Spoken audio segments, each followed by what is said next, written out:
Olá pessoal, sejam muito bem-vindos. Esse é mais um podcast da MedStart. Estamos aqui hoje com uma convidada especial, a doutora Aline Nunes.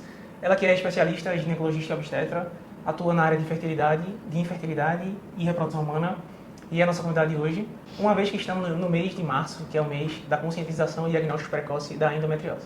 Doutora Aline, se você fosse falar para os nossos ouvintes aí o que é a endometriose, quem é o público que mais afeta e os principais aí fatores relacionados à endometriose para o pessoal de casa aí entender. Certo.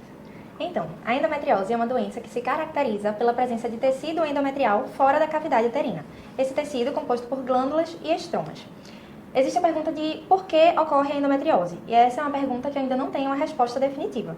A endometriose pode acontecer por conta de uma menstruação retrógrada, que é a menstruação, em vez de sair apenas pelo canal vaginal, passa pelas trompas e fica em cavidade, podendo se alojar em alguns órgãos ou então até na parte de trás do útero, em reto, parede abdominal. O público-alvo da endometriose são mulheres em idade fértil, mulheres que menstruam, mas tem uma maior incidência dos 30 aos 49 anos. Doutora Aline, e as adolescentes também é um público que é atingido? E quais os sintomas que inicialmente surgem para que a gente comece a desconfiar ali que pode ser um caso de endometriose? Sim, a endometriose pode acontecer em adolescentes. A partir da primeira menstruação, todas as mulheres estão suscetíveis à endometriose. Tem que ficar atento nos sintomas que a paciente apresenta. A endometriose ela pode acontecer com dor pélvica, uma dor intensa, principalmente durante o período menstrual. Pode acontecer com uma massa pélvica, ou seja, um foco ali da doença que se aloja em algum órgão, predominantemente em ovários, que também pode causar bastante dor e às vezes até uma irregularidade menstrual. E pode acontecer como a infertilidade. No caso das adolescentes, ficar mais atentos nesses sintomas de dor pélvica e de massa pélvica. E como evitar, que isso aconteça, ou como descobrir precocemente, fazendo os exames periódicos, ou seja, os exames anuais. Muitos casos de endometriose podem ser diagnosticados com a ultrassonografia endovaginal.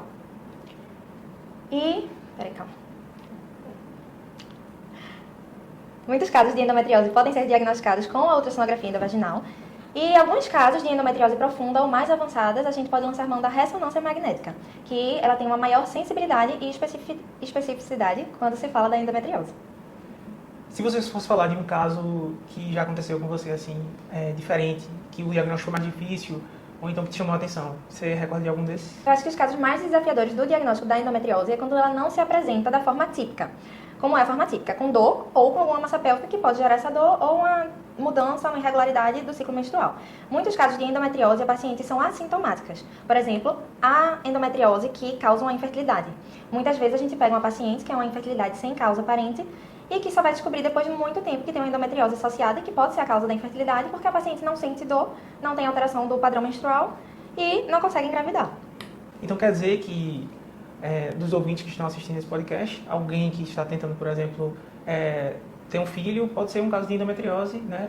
Porque ainda não conseguiu, tá? E depois de quanto tempo que a gente começa a desconfiar e para investigar?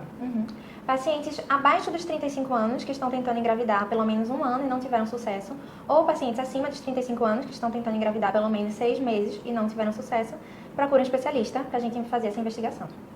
Olha aí, pessoal, veja a dica, tá? Então, no caso de você estar tentando engravidar e você não conseguir, pode ser um caso de endometriose. Por isso a importância aqui que a gente está trazendo esse tema, no mês de março. Então, se tem uma mulher que está assistindo esse podcast e está nessa situação de que não consegue engravidar, não sabe o motivo, pode ser um caso de endometriose, pode ser outro caso também. Nesse caso, o que é que você sugere? Assim, você acha que um médico clínico, um ginecologista, obstetra, ou, enfim, procurar algum especialista para esses tipos de casos? Então, a gente tem que fazer uma pesquisa básica da fertilidade da paciente. Tem muitos médicos que não sabem como investigar uma infertilidade. Às vezes a gente pega em consultório pacientes que estão há 3, 4 anos tentando engravidar, já foram para diversos profissionais e falam que está tudo normal, que vai acontecer em algum momento, e chegam para a gente com um quadro de infertilidade que nunca foi feita nenhuma pesquisa básica. Então, é importante a gente avaliar a reserva ovariana da paciente, que são exames fáceis de fazer, exames de sangue, exames ultrassonográficos. E também não esquecer de investigarmos sempre o parceiro ou a parceira. E no caso de uma paciente adolescente que chega a fazer esse diagnóstico, a gente tem que ter um cuidado diferente em relação a futuramente quando ela quiser engravidar, como é que você falaria, resumiria a melhor conduta, a melhor forma de lidar com esse caso? Então, nesse caso, a melhor opção para a paciente seria o bloqueio ovariano. A gente faria com o uso de anticoncepcionais, de hormônio via oral, na maior parte das vezes. E Existe uma crença que uma paciente que faz uso prolongado de um método contraceptivo, qual seja ele, principalmente hormonais, vai ter dificuldade de engravidar no futuro. E isso não acontece. Os nossos folículos que captamos todos os meses continuarão sendo captados caso você use ou não use métodos contraceptivos. Então, pensando na futura gestação, o tratamento com métodos hormonais não vai impactar de forma alguma na fertilidade da paciente. Nesses casos, a gente utilizaria, de maneira geral, progestágenos. Tem um contraceptivo que se chama Dienogeste, que é o mais indicado para pacientes, principalmente as mais jovens, que possuem a endometriose. E ela faria uso, tendo uma boa resposta, faria uso desse Dienogeste por tempo indeterminado. Quando decidisse engravidar, a gente tem que parar esse método, ver como a paciente se comporta ali, sem o uso desse hormônio, e ver se a gente vai precisar fazer um bloqueio maior, tipo um bloqueio hipofisário com algum bloqueio de NRH, para melhorar as chances dela de fazer algum tratamento de reprodução ou então de possivelmente engravidar espontaneamente. Doutora Aline, eu sei que um dos principais sintomas é a dor. A paciente que sofre com endometriose, ela se queixa de muita dor. Mas aí, se a gente fosse falar de mais 2 sintomas, para a gente falar os 3 principais sintomas da endometriose, o que é que você adicionaria aí? Massa pélvica e infertilidade. Perfeito. E o que é que a gente pode fazer para lidar com a paciente que ela tem muitas dores, né?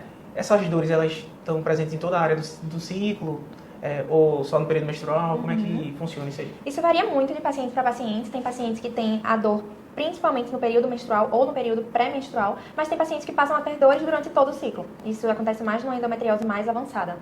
E como tratamento, a gente viu que tem os métodos contraceptivos, né, os hormônios que a gente faz para tentar bloquear essa menstruação e dessa forma prevenir o sintoma exacerbado.